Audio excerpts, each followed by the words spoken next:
का ऐसा अभ्यास कि नाम रुके ना। एक संत के एक शिष्य थे, तो शौच में भी नाम जप कर रहे थे, कृष्ण कृष्ण कृष्ण कृष्ण। किसी ने देखा, जाके उनके गुरुजी से कहा, महाराज ये तो बहुत ही भ्रष्ट है। क्यों? बोले तो शौच में भी नाम जप करता है। ओ बड़ाई न करके उसकी बुलवाया, शौच में नाम जप करते हो? गुरुजी ने कह दिया। दूसरे दिन ऐसे जवान पकड़ के शौच में बैठा, और वो जो दोष दर्शन करने वाले होते हैं वो सब, उनका एक चश्मा अलग होता है, वो छिद्रान्वेषण, दूसरों के दोष ही देखा करते हैं। दूसरे दिन वो गए, बोले महाराज आज तो मुंह में हाथ डाले बैठा, ऐसे ऐसे बैठा था। तो बुलाया और कहा, भाई वैष्णव होकर तुम अवैष्णव काम करते हो, शौच के समय ऐसा नहीं, मुख में हाथ क्यों डाले थे? तो रोने लगे, बोले गुरुजी आपकी आज्ञा भी नहीं टाल सकते और मुझसे नाम के बिना रहा नहीं जाता, इसलिए मैंने जवान पकड़ा कि जवान से नाम ना निकले, पर उस समय भी हृदय से चल रहा था, हृदय से लगा लिया और कहा बेटा तुम्हारा जीवन धन्य हो गया। गुरु के मना करने पर भी नाम जप ना, उनकी आज्ञा का पालन हो, तो इसलिए जवान पकड़ लिया, पर खुल के कह दिया कि गुरुजी शौच में भी हृदय से नाम चल रहा, हम नहीं छोड़ पाएंगे। तो बोले यही जीवन का सार, और हृदय से लगा लिया। और छिद्रान्वेषण वाले को कहा, आज के बाद हमारे सामने मत आना, हमसे रहा ना जाए, हमको कसम दिला दी जाए तो भी ना रहा जाए। एक संत के पास एक गए, बोले 18 साल से आपने कहा था राम राम जप को, तो हमने जप किया, लेकिन हमको कोई दिव्यता तो समझ में आई नहीं। तो उनका, अच्छा हमें गुरु मानते हो? बोले हाँ गुरु मानते हैं। आपको पक्का मानते हैं?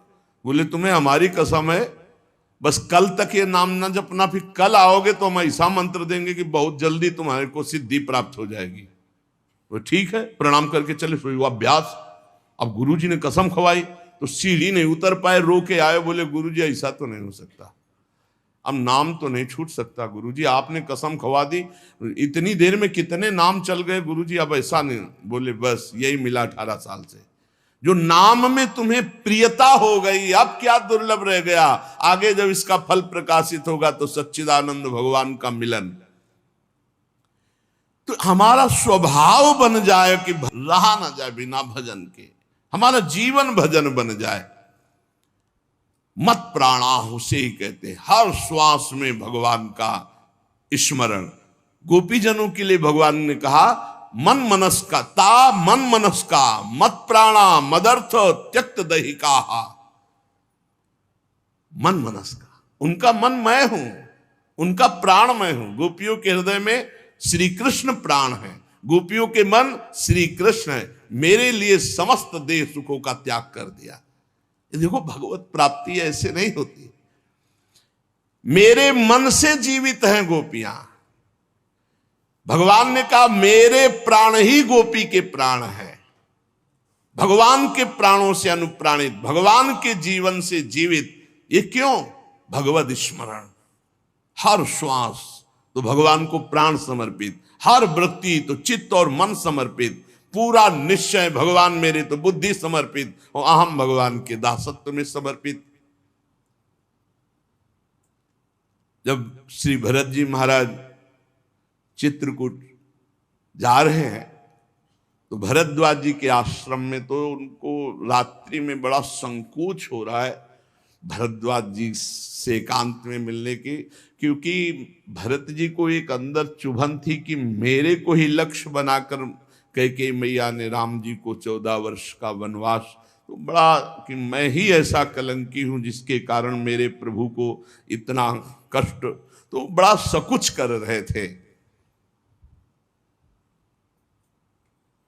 और वहां चर्चा हो रही थी, भरत जी पधारे हैं तो कहा भरत सरिस को राम सनेही, जगु जप राम राम जप जेही। अरे भरत जैसा राम प्रेमी कौन हो सकता? सारा संसार राम राम जपता है, पर राम जी क्या जपते हैं? श्री भरत श्री भरत श्री भरत।